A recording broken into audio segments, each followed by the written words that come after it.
Hi guys. This is Rachel from Find Your Worth Fitness, and today I wanted to talk about being grateful and how being grateful will change your mindset. I'm gonna tell you guys a story. Um, we never went to church growing up. We would go occasionally on Sundays, like twice a year. We never had a home church. When my mom, when I was in about middle school, um, first of all, my mom was in a car accident and got addicted to pills when we were kids. And we never knew it. I mean, we lived in a normal house that you would not, from the outside looking in, not know. We had no idea. But she started going to meetings to help when we were in middle school, and so there was a church next door. And we would go over and play on the playground, and occasionally, after a couple times of us doing that, they came outside and they invited us to go inside. So we started going to youth group, and I loved it. I loved meeting the new people. I loved going. But eventually they built a new church and moved that church, so we stopped going. So then when I was 16, I moved to Ohio, and my friend Steph kept inviting me to go to youth group with her, and I was like, I just moved up here and I don't know a lot of people, and I don't want that stigma or like she's the church girl, so I didn't go. Finally I gave in and I started going to church, and I met the most amazing woman in the whole entire world, Barb. We had a great, amazing youth group, a great church. We had about 50 kids going at one point. And then one of the leaders said that who like helped build the church, told Barb that they did not want some of the kids that were going on Thursdays to go. And Barb said, those are the kids that need it more. Kids like Rachel, who know about Jesus, they don't need to go. We need the kids that are coming from bad families to go. So eventually we left that church and we found a new one, and we started building up again. And then that church, the pastor said some things that I thought were pretty detrimental to one of the girls going to the youth group. And I had just started dating Matt. Matt didn't go to church with me. I was 17, he was 20, so he wasn't going to youth group with me. So I was like, well, this is my way out. I don't want to be involved with a bunch of hypocrites. These people, say that they're Christians and they're not acting like it. So I quit going. A couple years later, my mom became a Christian, and she was night and day. She was her old self again. And so she started, every day, like, you guys need to go to church and you guys need to read your Bibles. And we were like, yeah, okay, mom. Yeah, we're doing it. Okay. And then November 18th, 2011, my sister and I were at work, and an hour away, she worked there and I was just kind of helping out. And we got a phone call from my mom, and she said that my brother had been in a motorcycle accident. She had talked to my sister, and so I was in the front. I didn't hear the conversation, so we were kind of in shock. My sister was like, John was in an accident. Mom's saying it's not that bad. He's in surgery, but I think it's orthopedic. And I was like, well, that's good. That's good. That just means, that it's like bones and stuff. It'll be fine. He'll be fine. We drove home. It was an hour drive home, and by the time we got home, she was like, I'm going to Florida. I'm going home. I had Lily and Hunter at home, so I had babies. I couldn't afford to go. So she said, you go, I'll go, and I'll let you know how he is when I get there. And the next morning, before she had a chance to even get there, my cousin had called. And my cousin, I'm on the phone with her, and at the time we lived in a little trailer in Lafferty, and I was walking down the hall, and I remember talking to her, and she said, Rachel, it's not good. John's in a coma, and they're saying he's not going to make it. And I dropped to my knees. I fell, like my knees buckled, and I fell to the floor. And I just started screaming and crying. because I couldn't lose my brother. So my dad, Matt, and my sister's husband, Scotty, packed up our bags and bought tickets, and we flew down. And that night when we walked in the hospital, the waiting room was so overwhelming. Literally, from wall to wall, there was people. And they were there for my brother. And there were people spilling out in the hallway. And they were making signs. And I mean, at this time, they were saying he probably wasn't going to make it, and if he did, he was going to be a vegetable. So they wouldn't leave, and finally the nurses had to be like, you have to go. You can't see him. It's immediate family only. You have to go. But anyways, my dad and I went in the room to see John, and we walk in, and I thought, wow, he looks amazing. I mean, he looks awful. He's laying there with, in a coma, but he didn't have like scratches on his face. You would think like he would be scratched up, and the nurse said, do you guys want me to tell you what's wrong with him? And I said, yeah. So she said, I'll start at the top and I'll work my way down. And she said the worst injury is his head. He was wearing his helmet, and what happened was he was in a motorcycle accident. He was driving this way, and an 89-year-old woman was coming this way. She wanted to turn. She had a green light, but she didn't see John.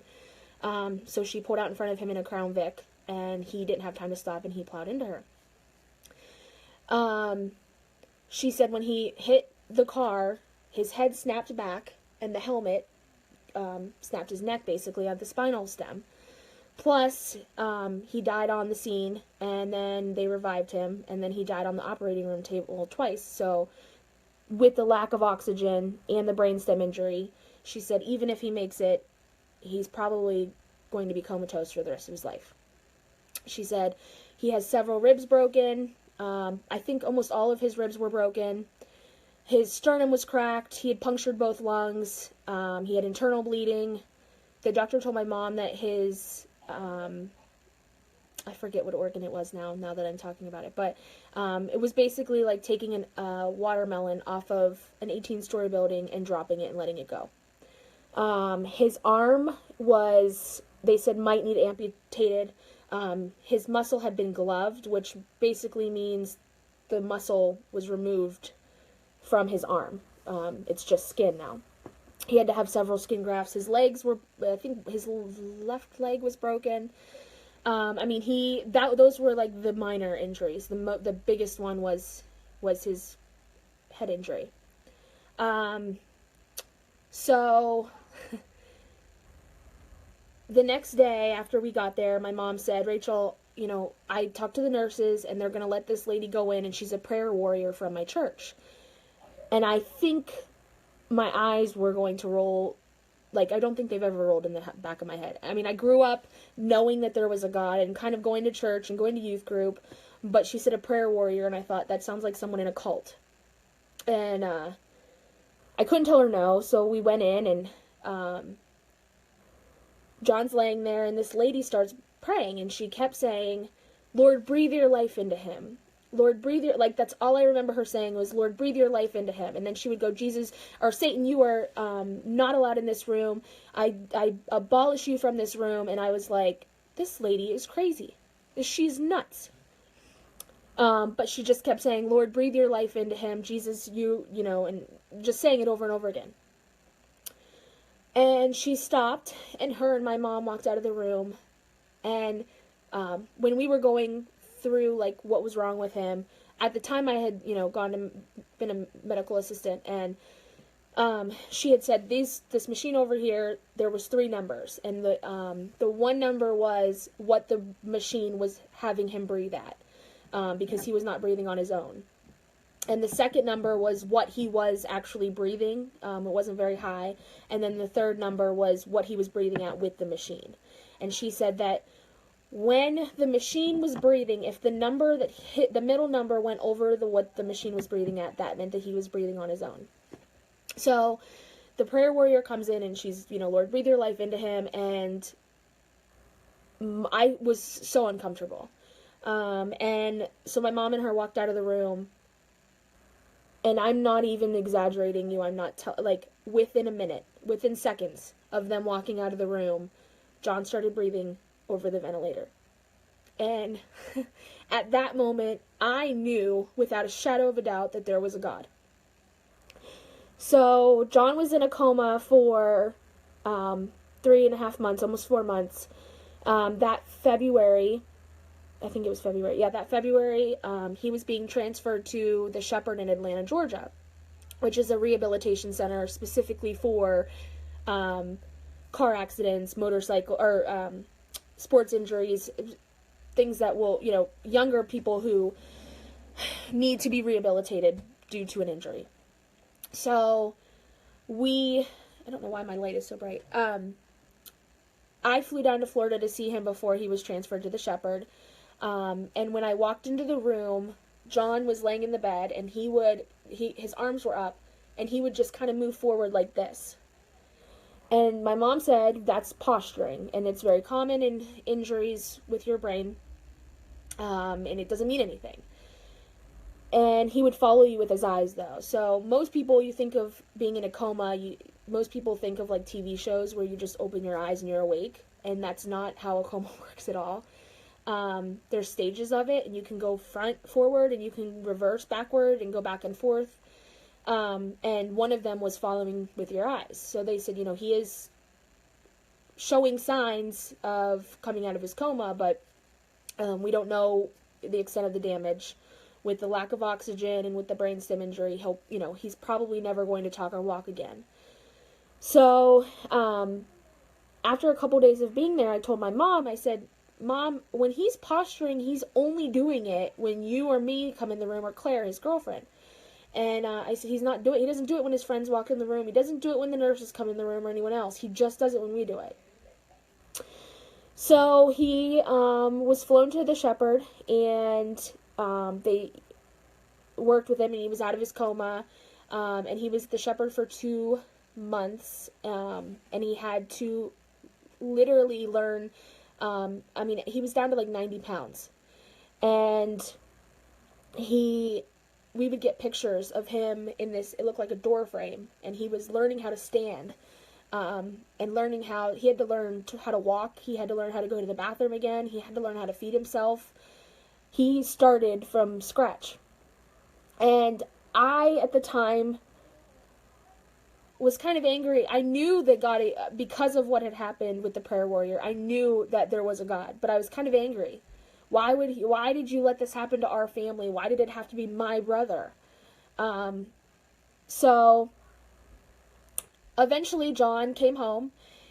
He was in a wheelchair, but he could talk. He was hard to understand, but didn't matter. He was alive. We had our brother home. He was he was talking, and he could feed himself, and we didn't care how long it was going to take, but we were going to get him to walking. And he was determined. He was very determined. So about a year later, things were finally starting to look good. He was taking steps. He could ride a bike, he could talk, and that October, my sister at 2 o'clock in the morning woke Matt and I up, and she said, Matt, I need to talk to you. And he said, what? And she said, your brother's been shot. And, sorry, I didn't want to cry. Matt let out this moan and cry that I will never forget the sound of. And my sister started crying, and so he was life flighted to Pittsburgh, and we drove to Pittsburgh, and we get in this room, this tiny room with the doctor, and we all introduce ourselves. This is Matt, this is Kevin's brother, and I'm his mom. Denise did the introductions, and she said, this is Rachel, that's Matt's wife. And he says, Kevin was shot in the brain, in the head. We had to do, he's in surgery, he just came out of it, but everything looks good, in terms of he's still alive, but we had to remove over half of the left side of his brain. And I lost it, and I started crying, and I think the doctor looked at me like, why is the sister-in-law crying? And Denise was like, she just went through this with her brother. He's learning how to walk and talk again and all that. And I said, but it's okay because my brother walked and talked and Kevin's going to be fine and we're just going to have to do this all over again and he'll be in a coma, but we'll be fine. And the doctor said, your brother has all of his brain. Kevin doesn't. So, that was Thursday night into Friday morning, early morning. And Sunday night, Kevin was, showing signs like they'd take him out of the induced coma, and they would pinch him and he would flinch, and he was still alive, and that was great. So Matt and I came home to the kids, and Monday morning we got a phone call, Monday afternoon, that his pituitary gland was shutting down, and he was going to die. Wednesday, he died, and then I was really angry. I was really angry with God. Like, why could you let this happen to our family twice? My mother-in-law lost her baby, and my husband lost his brother. But even more, like, my kids lost their uncle, and my nephews lost their dad. And Kevin was the biggest pain in the ass, but one thing he was amazing at was being a good dad and uncle. So, I became kind of resentful towards God for a while. And then in 2014, around the time that I started, before that, I kind of decided that, like, life is so short, and you don't know when something tragic is going to happen. You don't know if someone you love is going to be in a car accident. You don't know if someone you love is going to be murdered. And I didn't want to spend the rest of my life resentful and hateful and being angry at people. So, and then in 2014, in June, I was driving home and I just started crying. And I was like, God, I don't know why I'm so angry with you, but I don't want to be like this anymore. So I started praying, and the one thing that I prayed about was that I was thankful. I didn't know what to say to him. I didn't know how to say it. I didn't know how to pray. I just prayed that whatever was on my heart, that he would know. So, about a month later, Matt and I started going to church, and the one thing that I make sure that I do every single day is tell God how thankful I am for this life that he's given me. And my brother, he's walking and talking, and I'm thankful for that. And we don't have Kevin anymore, but I'm thankful for the time that we got with him. I'm thankful for the 2 beautiful boys that he left. And that, tragic things happen in our life, and awful things happen in our life. I have 2 friends on my Facebook right now whose boys are going through treatment for cancer.